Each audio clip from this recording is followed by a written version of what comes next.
Dictation start होगी 5 second बाद। Start. आज के युवा वर्ग में परिवार, समाज और देश के प्रति एक अजीब तरह की उदासीनता देखी जाने लगी है।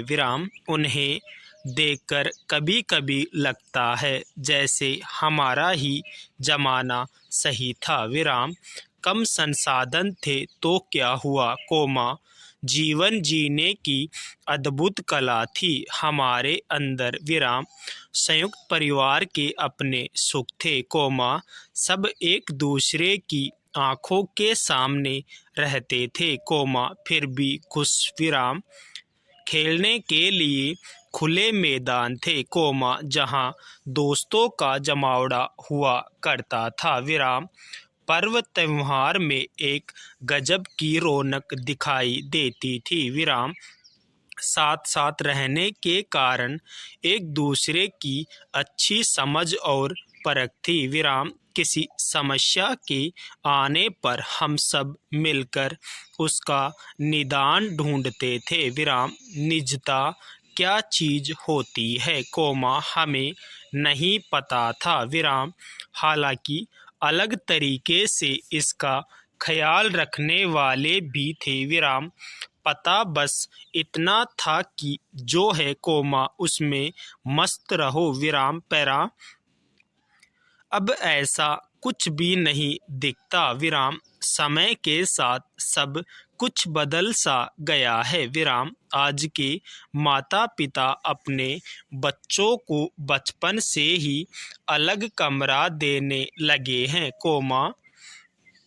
ताकि उसकी निजता बनी रहे और उनकी पढ़ाई किसी भी सूरत में बाधित न हो। मेहमानों के आगमन पर भी वे कमरे से बाहर न निकले, इस बात का विशेष ध्यान रखा जाता है। इस व्यवस्था में पलते बढ़ते बच्चे जब युवा की श्रेणी में आते हैं तो बिल्कुल एकांत प्रिय हो जाते हैं। फिर नौकरी लगती है, जिसके लिए कभी बाहर जाना पड़ता है, और अगर उसी शहर में दफ्तर है तो दिन और रात की ड्यूटी के बीच में झूलते रहते हैं। परिवार में क्या चल रहा है, माता पिता को क्या परेशानी है, इन सब से उनका कोई सरोकार नहीं होता, क्योंकि उन्हें कभी पारिवारिक विचार विमर्श में शामिल किया ही नहीं जाता है। बेहद दुख की बात है कि जो कालखंड चतुर्दिक दिशाओं से वास्ता रखने का है, उसी कालखंड में हमारा युवा वर्ग बिल्कुल आत्म केंद्रित रहता है। इसका सबसे बड़ा कारण यह है कि आज के युवा पैसे कमाने की होड़ में हर तरह शामिल हो गए हैं कि उनके पास कुछ भी और करने के लिए समय नहीं है। सुबह से लेकर देर रात तक वे बस अपनी दुनिया में मशगूल रहते हैं।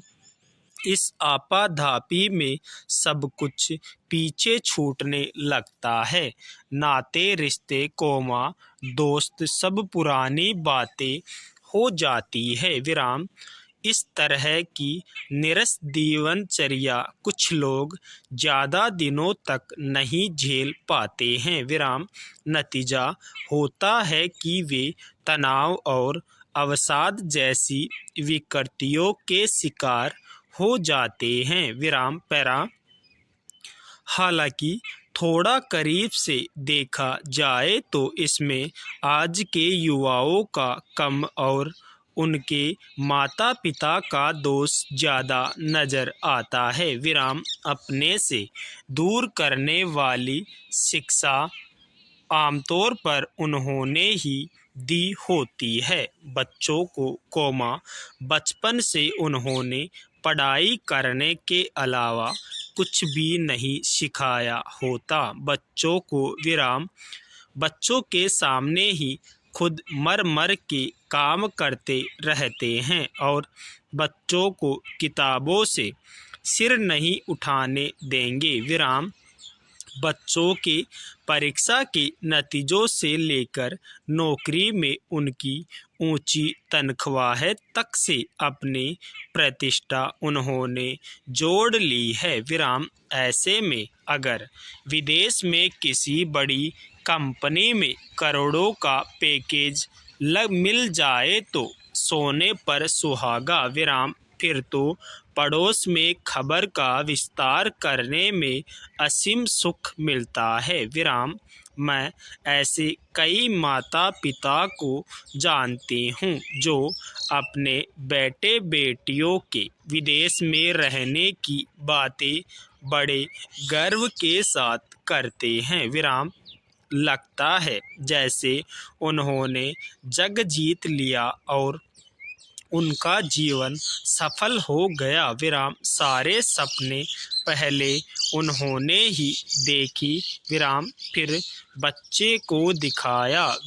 और जब बच्चे उन सपनों को जीने लगे तब माता पिता को महसूस हुआ कि उनसे कोई चूक हो गई। उन्हें लगने लगता है कि उनका बच्चा उनसे विमुख हो गया। एक लोकप्रिय कहावत है, अब पछताए होत क्या जब चिड़िया चुग गई खेत।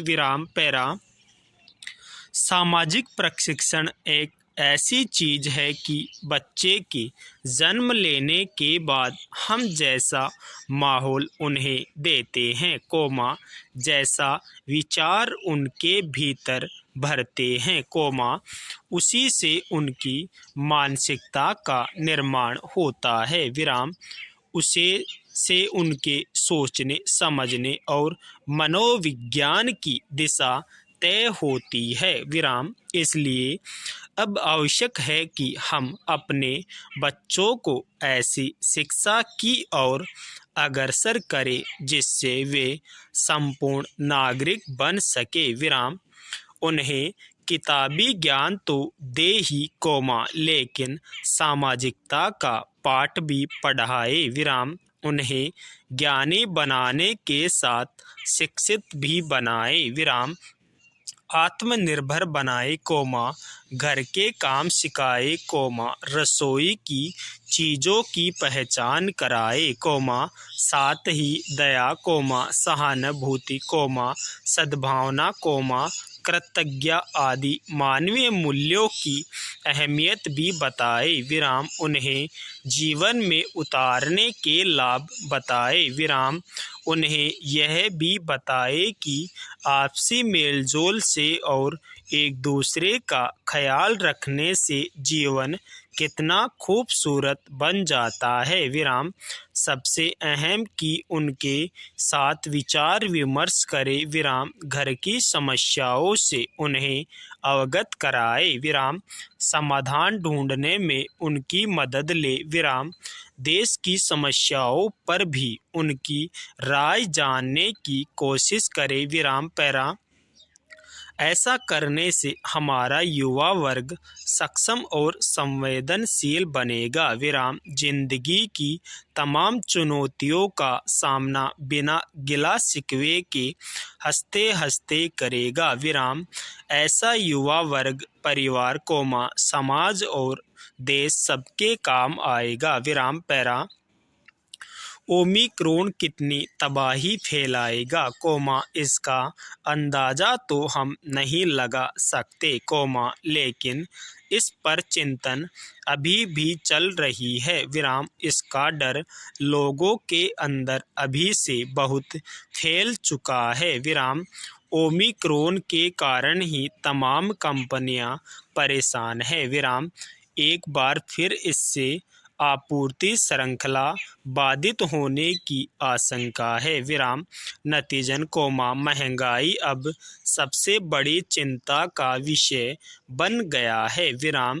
रिजर्व बैंक के मुताबिक खुदरा मुद्रास्फीति अगले 5.7% पर रहने का अनुमान है। विराम मतलब कि 2021-22 में महंगाई दर 6% के करीब रहने का अनुमान है। विराम यह दर काफ़ी चिंता बढ़ाने वाली है। विराम स्टॉप।